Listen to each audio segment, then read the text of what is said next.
Assalamu alaikum. This is Pratusha Borwal welcoming you to the English news from Btv Chattogram. Let's begin with the top stories. President Mohammad Shahabuddin resigns due to physical illness. Speaker Hafizuddin Ahmed Birbikram to perform duties of president based on constitution.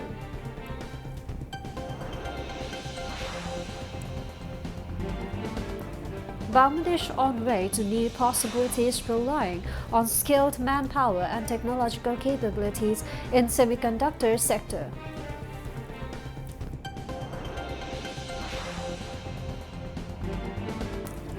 Government relief assistance continues as floods caused due to incessant rains and torrent from upstream in different parts of the country.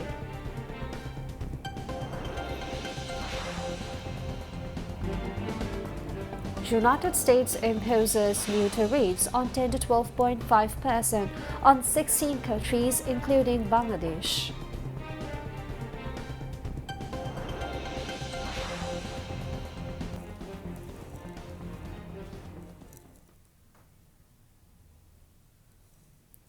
Viewers, those were the top stories. Now moving on to the details. President Mohammad Shahabuddin has resigned. He submitted his resignation to the Speaker of the Jatiya সংসদ Hafizuddin Ahmed Birbikram today due to serious health reasons. In his resignation letter, the President mentioned that he is seriously ill. He is suffering from heart disease, high blood pressure, diabetes, and kidney complications. He underwent bypass surgery on his heart. Recently, a health checkup has detected a disease called autonomic neuropathy. Due to this disease, he sometimes loses consciousness for a moment. Due to the disease, he is not able to perform the duties of an important constitutional post like the president.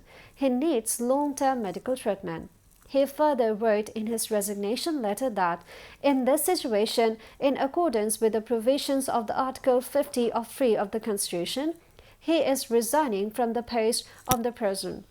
According to the Article 54 of the Constitution of the People's Republic of Bangladesh, the Speaker of Jatiya সংসদ will perform the duties of the President until a new President is elected and assumes office.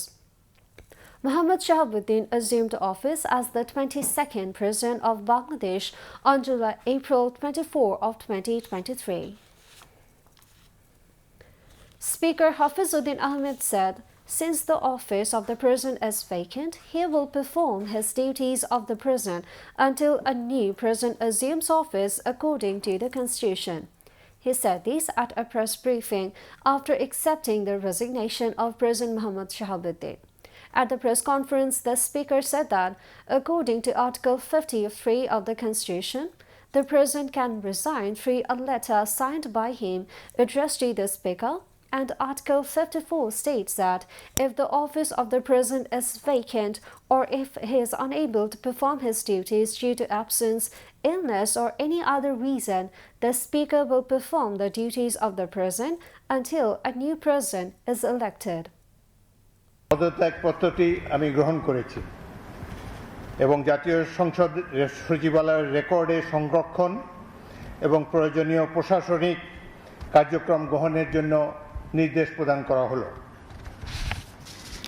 সংবিধানে ইতিমধ্যে আপনারা জানেন যেদিন আমি speaker হিসেবে শপথ নিয়েছি সেই দিনই ভারপ্রাপ্ত রাষ্ট্রপতি হিসেবেও শপথ নিয়েছি যদি প্রয়োজন হয়। একইভাবে আমাদের ডেপুটি স্পিকার সাহেব তিনিও যখন ডেপুটি স্পিকার হিসেবে শপথ নেন শপথের অংশে বর্ণিত থাকে যখন বলা হবে কোনো কারণে যখন স্পিকারের চেয়ার শূন্য থাকবে তখন ডেপুটি স্পিকার স্পিকারের পদের দায়িত্ব পালন করবেন।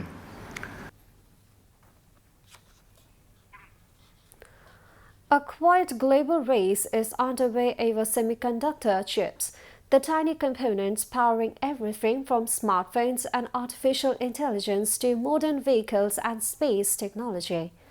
The United States, Taiwan, South Korea, Japan, China, and India are now investing billions of dollars to strengthen their semiconductor industries. Bangladesh also aims to establish its position in this global race. While the country does not yet have chip manufacturing facilities, it is contributing to the research, chip design verification, software development, and testing stages. Several local companies are already providing chip design and verification services for international markets. Experts said Bangladesh can strengthen its position in the global semiconductor industry by developing skilled human resources, expanding international partnerships, and ensuring long-term policy support. Currently, around 12,000 engineers and 21 companies are working in the sector, generating approximately $10 million in annual export earnings. Industry stakeholders expect exports to double within the next year. To become a technology producer, the Bangladesh government has launched initiatives to develop a national roadmap and a comprehensive semiconductor ecosystem.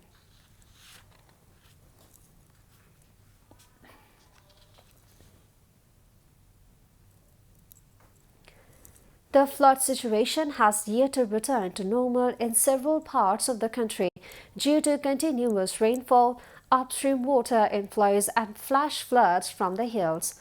While floodwaters have started to recede in some areas, fresh riverbank erosion has emerged in others and concerns remain over rising river levels in several locations. Many people remain stranded by floodwaters, particularly in Chattogram, the Chattogram Hill Tracts, Cox's Bazar, Sylhet, and surrounding regions. Government data show that more than 12 lakh people have been affected by floods and landslides in several districts. The government is continuing rescue and relief operations, distributing aid in the affected areas. Meteorologists said the monsoon remains active with more rainfall expected across the country. Residents in riverbank and low-lying areas have been urged to remain alert and follow flood forecasts and instructions issued by local authorities. Newly appointed Chief of Naval Staff Vice Admiral Khandakar Misbah-ul-Azim paid tribute to the armed forces personnel who sacrificed their life in the liberation war by laying a wreath at the Shikha Anirban in Dhaka cantonment today following his assumption of office. After paying his respects, the Navy chief signed the visitor's book at Shikha Anirban. Later, upon arrival at the naval headquarters, he was formally received with a guard of honor by a smartly turned-out naval contingent. He inspected the guard and took the salute. Principal staff officers and senior naval officers were present at the ceremony. Earlier upon his arrival at the naval headquarters, the principal staff officers welcomed the newly appointed Navy chief. After several days of incessant heavy rain, it has been raining intermittently in Chattogram also today. Visitors flocked to the Chattogram Zoo with their families and near and dear ones, ignoring the drizzling. The zoo was seen bustled with children's joyful walks. Children were found excited to see their dear animals and birds at the zoo. Visitors expressed satisfaction spending time with their relatives in the serenity of nature. Visitors opined that the overall situation of the zoo has also improved in addition to the health of the animals.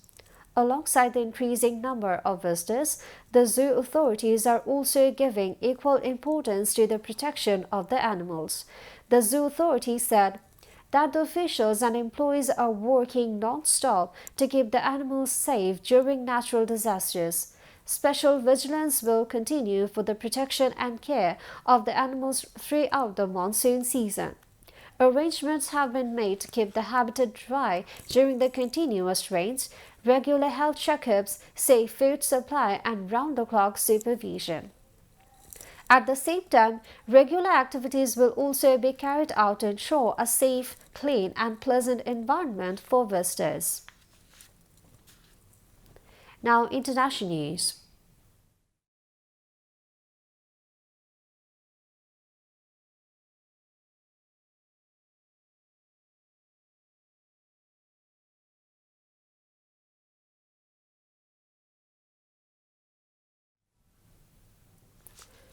The U.S. has imposed new tariffs on 60 trading partners in the latest escalation in the trade war reignited by U.S. President Donald Trump when he returned to office last year. Those targeted, including the UK, China, and the European Union, will face a tariff of 10% to 12.5% on all goods, accounting for almost all American imports. The tariffs, which replace an identical levy expiring on Friday, are based on claims key economic partners have failed to properly tackle forced labor. But U.S. trade expert Caroline Froman said the move is not about forced labor, but that Trump is simply looking for a legal reason to put the tariffs in. The U.S. Supreme Court had ruled earlier this year that many of the tariffs imposed globally under emergency power were illegally enacted. The 10% to 12.5% duties on imports were proposed last month by the White House and over concerns they were not doing enough to tackle forced labor. More than 4,000 Israeli settlers and members of far-right groups have forcibly entered the Al-Aqsa mosque compound in occupied East Jerusalem. According to Palestinian officials, a total of 4,288 Israeli settlers entered the holy site, marking one of the largest such incursions with this year during the Jewish religious observance of Tisha B'Av. News agencies reported that Israel's far-right National Security Minister Itamar Ben-Gvir entered the Al-Aqsa compound on Thursday morning under heavy Israeli police protection to mark the occasion. Tisha B'Av commemorates the destruction of the first and second Jewish temples, which Jews believe once stood on the site of the present-day Al-Aqsa mosque compound. Palestinian officials said Israeli forces imposed strict restrictions at the mosque's entrances, preventing many Palestinian worshippers and students from entering. They also alleged that several Palestinians were assaulted by Israeli forces after entering the compound.